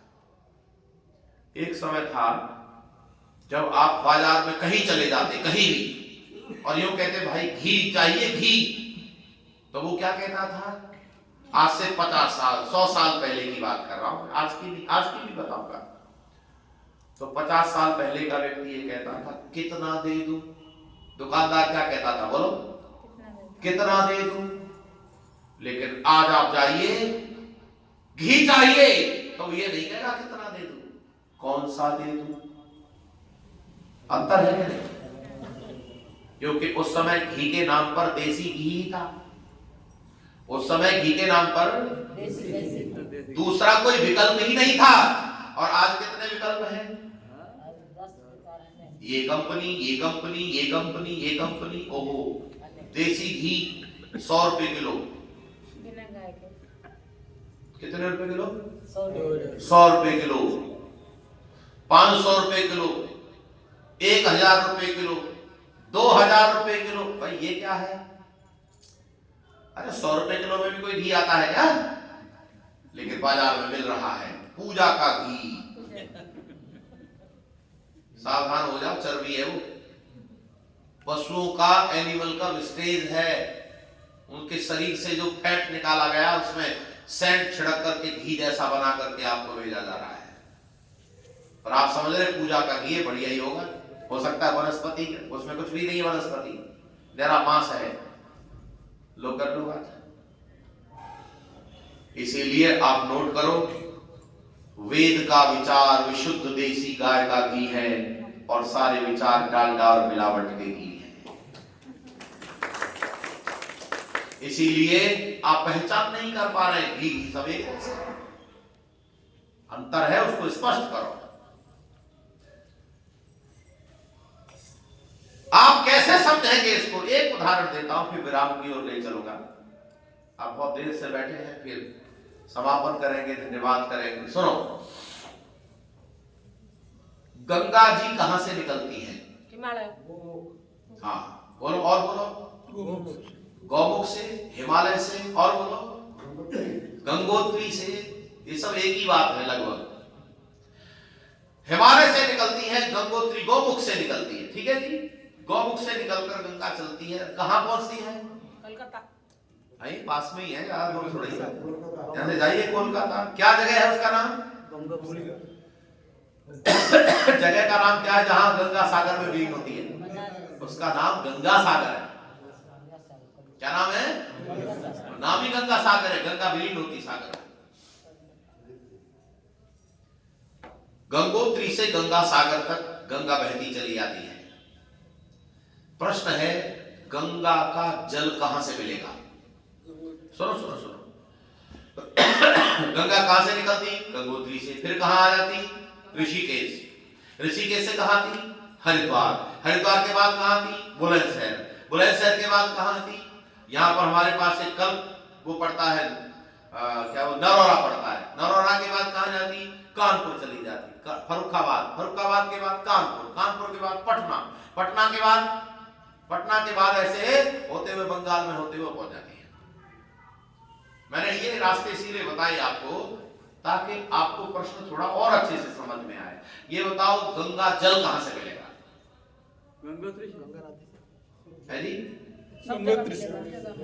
हाँ, बहुत सुंदर, सब जगह मिलेगा। केवल गंगोत्री से ही नहीं मिलेगा, कानपुर से भी मिलेगा, सब जगह मिलेगा। हरिद्वार से भी मिलेगा, ऋषिकेश से भी मिलेगा। बोलो मिलेगा कि नहीं मिलेगा? लेकिन अगला प्रश्न सुनो, सारी दुविधाएं खत्म हो जाएगी। गंगा जल तो सब जगह से मिलेगा, लेकिन विशुद्ध गंगा जल कहां से मिलेगा? गंगोत्री से। विशुद्ध गंगा जल केवल गौमुख से मिलेगा। इसीलिए नोट करो, विचार तो कहीं किसी भी किताब से मिल जाएंगे, लेकिन स्वस्थ विचार केवल वेद से मिलेंगे। दूसरा और कोई रास्ता नहीं है। ज्ञान की गंगोत्री वेद है। बोलो, ज्ञान की गंगोत्री।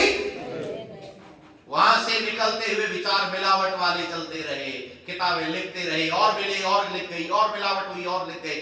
वे सारे विचार मिलावट वाली किताबें हैं, लेकिन विशुद्ध विचारों की केवल पुस्तक है तो पिता की पुस्तक का नाम केवल वेद है। जोर से बोलो, क्या है? वेद है। इसीलिए अगर आपको मिलावट के बिना सामान चाहिए तो आर्य समाज के पास आइए।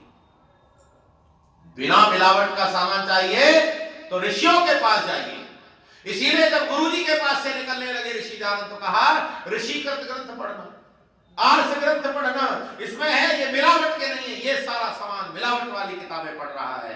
और दुर्भाग्य तो यही है कि मेरे देश में वो किताबें ज्यादा पढ़ी जा रही है जिनमें मिलावट ज्यादा है। और मिलावट मुसलमानों ने कराई है, ईसाइयों ने कराई है, विधर्मियों ने कराई है, और ऐसी ऐसी मिलावट कर दी है कि आप चौंक जाएंगे। जहां परमात्मा को दूषित कर दिया, परमात्मा को जन्म दिलवा दिया, परमात्मा की शादी करवा दी, परमात्मा के बच्चे करवा दिए, ऐसी ऐसी मिलावट वाली बातें हैं। और ऐसी ऐसी बातें हैं कि मछली से मनुष्य का बच्चा पैदा करा दिया। और बाप रे बाप, बोलो कहानी मैं ठीक कह रहा हूं क्या? मछली से मछली का बच्चा नहीं, मनुष्य का बच्चा।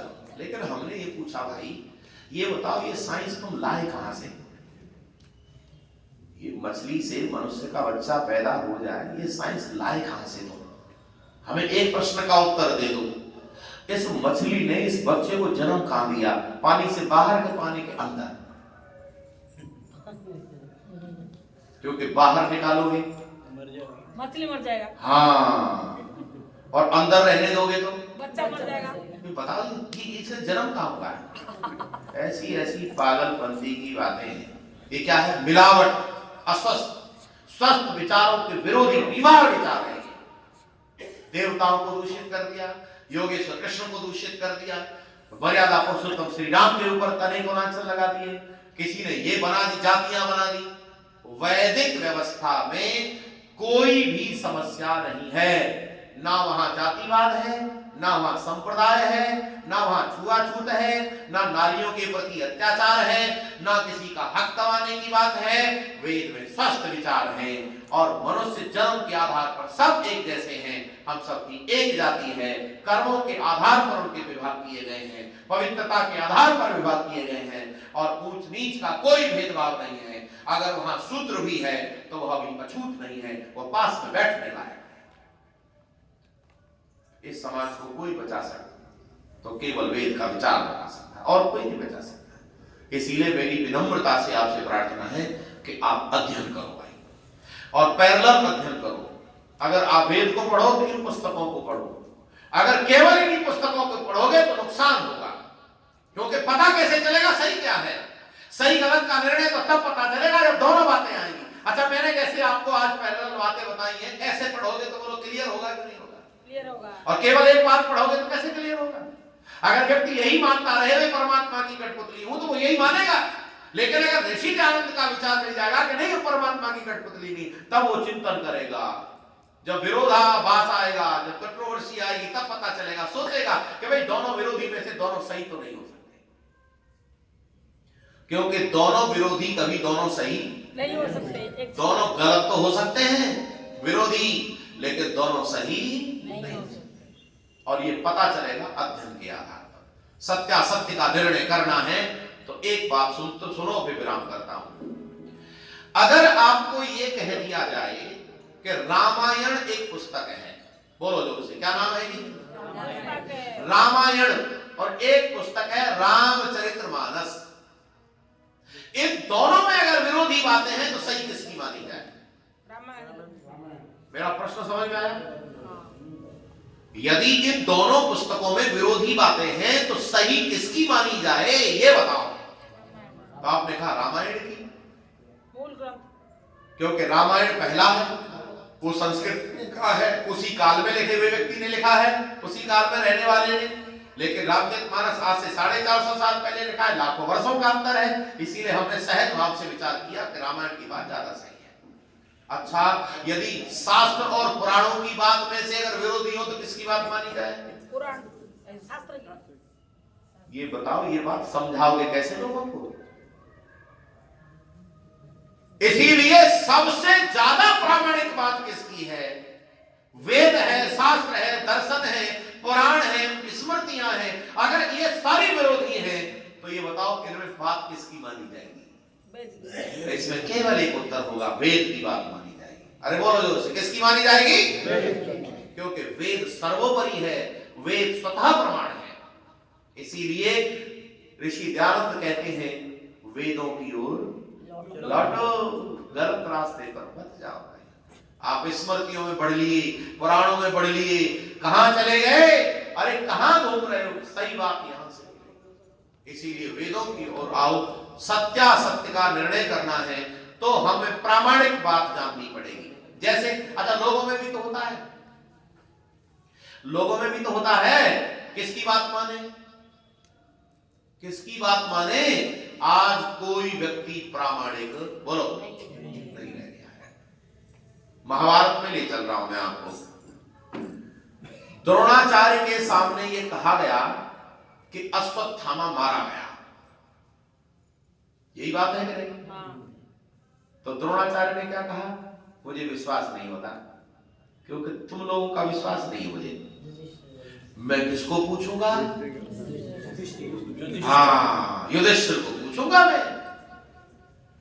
युधिष्ठिर के सामने ले चलो सारथी मेरा रथ।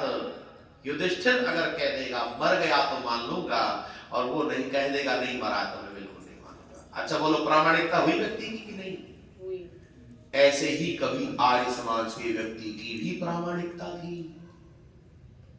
जज के सामने एक व्यक्ति ने कहा आज से 70-80-100 साल पहले, जज साहब मैं आर्य समाजी हूं, बताओ क्या कहना है? जज ने पूछा बताओ इस विषय में आप क्या कहना चाहते हो?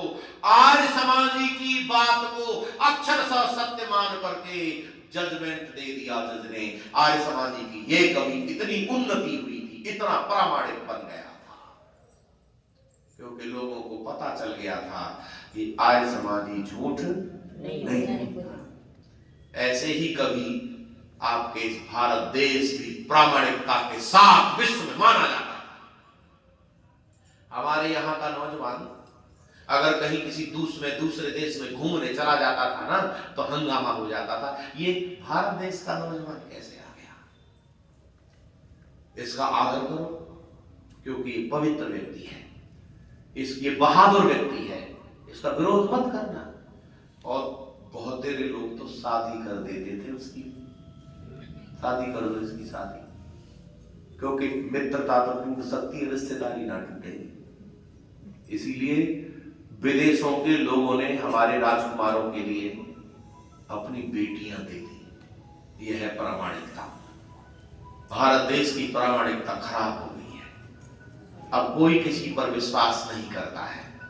इस प्रामाणिकता को फिर से वापस लाना है तो वेद के विचारों पर अपना जीवन चलाओ, प्रामाणिकता फिर से स्थापित हो जाएगी। तो प्यारे बंधुओं, मैंने आपके सामने एक थोड़ी सी चर्चा की, एक संकेत दिया है। स्वस्थ विचार बीमार विचार। वेद के विचार स्वस्थ हैं, शास्त्रों के विचार स्वस्थ हैं, स्मृतियों में मनुस्मृति का बहुत उत्तम स्थान है विचारों की प्रामाणिकता में। महर्षि दयानंद ने प्रामाणिकता के आधार पर ग्रंथ लिखे हैं, इसीलिए सत्यार्थ प्रकाश, ऋग्वेद आदि भाष्य भूमिका, संस्कार विधि पुस्तकों को प्रामाणिक पुस्तकें हैं, इनमें भी प्रामाणिकता लिखी गई है।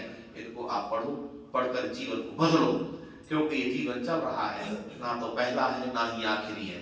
ऐसे कितने जीवन हो चुके हैं, आगे भी कितने जीवन होंगे। जीवनों को सुधारना है तो इस जीवन को सुधारो, अगला जीवन अपने आप सुधर जाएगा, और हम सुधरेंगे तो जग सुधरेगा। इसीलिए स्वयं को सुधारो, जग सुधरता चला जाएगा। आप सभी को ढेर सारी शुभकामनाएं, बहुत बहुत धन्यवाद। आपने काफी देर तक सुना, 2 दिन तक सुना, और मुझे आशा ही नहीं बल्कि विश्वास है कि ऋषि दयानंद के इस मिशन को, वैचारिक शुद्धि को, वैचारिक क्रांति को जन जन तक पहुंचाने का आप योगदान करते रहेंगे। तन से, मन से, धन से आप सहयोग करो आर्य समाज का।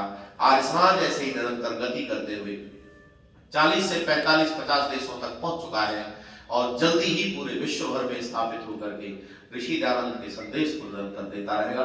इन्हीं शब्दों के साथ आप सभी का बहुत बहुत धन्यवाद।